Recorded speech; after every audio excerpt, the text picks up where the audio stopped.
Always have a clear deal specification of the type of business that you want to buy. In this video, I'm going to be talking about having a clearly defined deal specification, what I call a target acquisition profile. So the reason why it's so important, I mean, there's many reasons, but the reason why it's so important to have a strong target acquisition profile, deal specification, is because you can end up avoiding all of the bad businesses which are out there. And by the way, when you're building your deal specification and your target acquisition profile, you should do it based on research. So don't just think to yourself, right, I want this and I want this and I want this and I want this and I want this, and there's no reason as to why you might want something. It should be based on research. Because when you go and research your industry, you go and research the sector, you go and research the type of businesses which are out there, and then you build a very, very good target acquisition profile, you end up with a very strong profile. The best businesses. See, I talk about value investing, and you should always only do value acquisitions. Value acquisitions means you buy the best businesses in the industry that you're targeting. And that can only be done based on research. See, even if you're a business owner at the moment, maybe you think, right, I know my industry, but you'll be surprised how many business owners actually don't know the industry as well as they think they do. Now, if you've been and you're networked within your industry and you're one of the major players in your industry, then maybe you do know about your industry because that's how you became a major player. But if you're not a major player in your industry, and if you're looking to buy other businesses, especially if your first few acquisitions, you're probably looking to become a big player within your industry. You should do it based on research. So research your industry as what the best businesses are. What's the size of those businesses? How many employees do they normally have? What kinds of products and services do they sell? What kind of markets do they solve? What kind of customers do they sell to? All of these are very important questions when you go to build your target acquisition profile and build that deal specification. Also, it makes it easier for you to then to go out and look for these types of businesses. Because let's say, for example, you're speaking to a partner and you say, right, we're looking to do business acquisitions.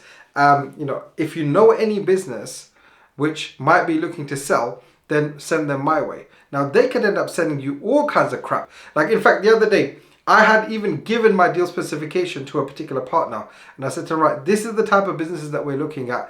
And only send us businesses that meet this criteria. He sent me a business, and one of the main bits of criteria, I talk about having non-negotiable criteria and having nice to haves, right? So your needs and your nice to haves in your business acquisition profile.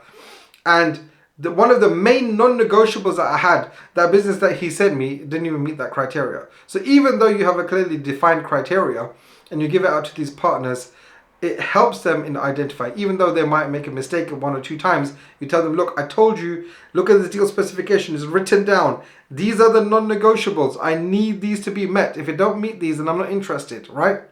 So giving that out to your partners also helps them in identifying the types of businesses that they can send you when you are looking to buy businesses. And especially if you're talking to like business brokers, a lot of people give business brokers a bad rap. I've done good deals with business brokers, and you go to a business broker and say, right, this is my criteria. Do you have any businesses which meet this criteria? They go and check their list or whatever they have. And they're like, yes, we have one or two businesses which meet this criteria. No, we don't have businesses which meet that criteria. So thank you very much. Saves you so much time, and you move on to the next one. And that's the third one. It saves you so much time. When you're speaking to, especially, right, when you've done a few acquisitions, right, you end up people contacting you about selling their business to you. So then it becomes very easy. You have a conversation. Now, you should always build rapport, good rapport with people. It's about being a nice person, right? You want to do business, you want to be a good guy or a good woman, whoever you are.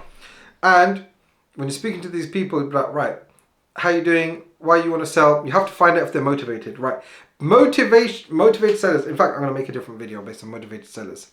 So when you're speaking to sellers, if they're motivated, then you are right. Is your turnover X? Is your profit Y? Do you have this many employees? Do you serve this kind of customer? How many customers do you have? All of this goes into your deal specification in your target acquisition profile. If they say yes, yes, yes, it meets the criteria, and especially for the non-negotiables, then you can continue to have a conversation. If it doesn't meet the criteria, then immediately you've had one call. Within 10 minutes, you found out whether that's a go or a no-go. That's what happens with me now. Within 5 to 10 minutes, I already know whether this is something that we want to proceed with or not. And then the best thing is that you just say, right, thank you very much for contacting us.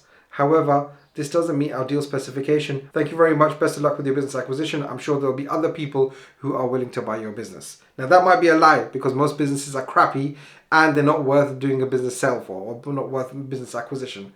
But that's not your problem.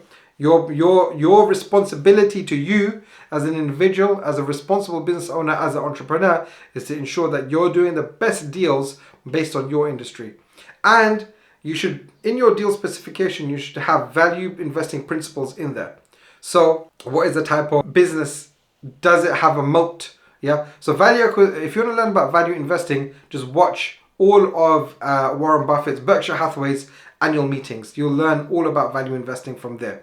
Maybe I'll make some videos about value investing and value acquisitions, because there's some specific things that you need to look at when it comes down to small to medium sized businesses. Of course, Berkshire Hathaway is buying the biggest businesses in the world at the moment, because they're a multi-billion-dollar company, of course. But value investing is key. And if you have those principles within your deal specification, your deal criteria, you end up buying the best businesses in the industry, not the mediocre businesses in the industry, and definitely not the crappy businesses in your industry. So if you want to find out more about how to buy businesses and building your deal specification as well, continue to watch videos on this channel. But also I have a 7-step blueprint which you can learn how to buy your first business. It's absolutely free. So click it, get it, benefit from it, learn from it, and do your first acquisition.